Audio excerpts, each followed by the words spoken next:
ఈ విధంగా కామెంట్ చేసినప్పుడు సుప్రీంకోర్టు తీసుకుంది. సో ఇదే విషయం మీద మనతో మాట్లాడేందుకు దాసోజు శ్రవణ్ గారు, బీఆర్ఎస్ ఎమ్మెల్సీ, ఈ విషయం మీద ఫైట్ చేస్తున్నారు. ఆయన అక్కడ ఎన్విరాన్మెంట్ మినిస్టర్, ఎడ్యుకేషన్ మినిస్టర్ను కూడా నిన్న ఢిల్లీలో కలిశారు. శ్రవణ్ గారు నమస్కారం అండి.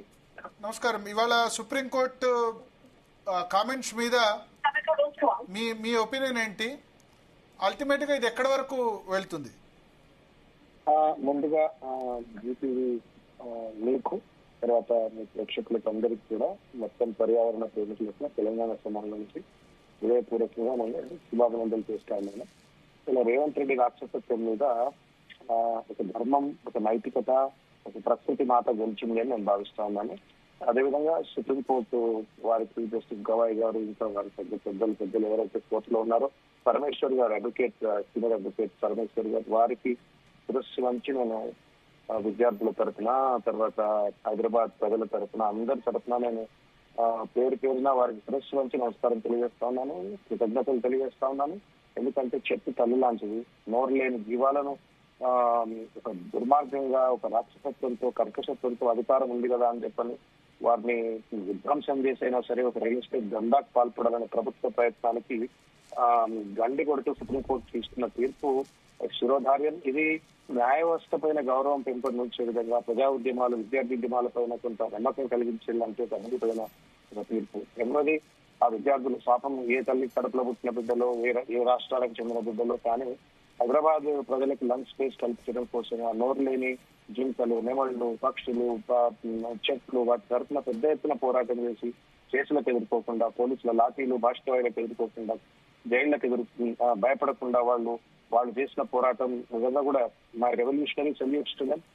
It's a victory of nature, it's a victory of peacock, it's a victory of deer, it's a victory of trees and plants, it's a victory of historical rock monuments, it's a victory of nature అనుకుంటాను. ఈ పోరాటంలో TRS party అధినేత కేసీఆర్ గారు కానీ, లేకపోతే అదేవిధంగా కార్యనిర్వాహక అధ్యక్షులు కేటీఆర్ గారు రాక్ సాలిడ్ సపోర్ట్ అందించినారు. వారు స్వతహాగా కేసీఆర్ గారు ప్రకృతి ప్రేమికులు, ఆయన చెట్ల ప్రేమికులు.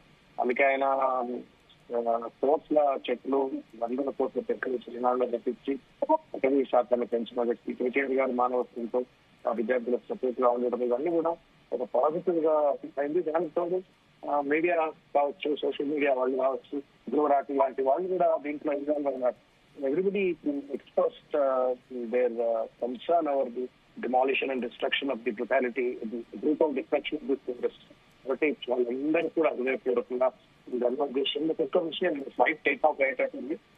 ఒక మాట చెప్తాను, ఆగిపోతుంది. ఎందుకంటే ఈ భూమిని ఇప్పటికీ దాన్ని తాకట్టు పెట్టేసినారు. ఈ 400 ఎకరాలను అత్యుత్తమ అల్లుడుగానం చేసినట్టు రేవంత్ రెడ్డి గారు ఏదో సొంత రాష్ట్రం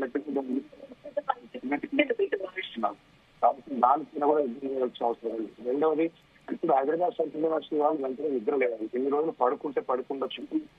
కేంద్ర ప్రభుత్వం విద్యాశాఖ మంత్రి కావచ్చు,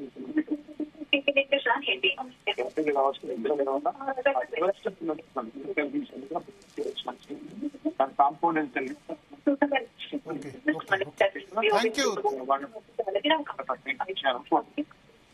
థ్యాంక్ యూ శ్రవణ్ గారు. మీ ఫ్లైట్ టేక్ ఆఫ్ అవుతున్నట్టుంది. సో ఫ్లైట్ టేక్ ఆఫ్ అయ్యే ముందు కూడా ఆయన మనకు సమయం ఇచ్చి మాట్లాడినందుకు ధన్యవాదాలు.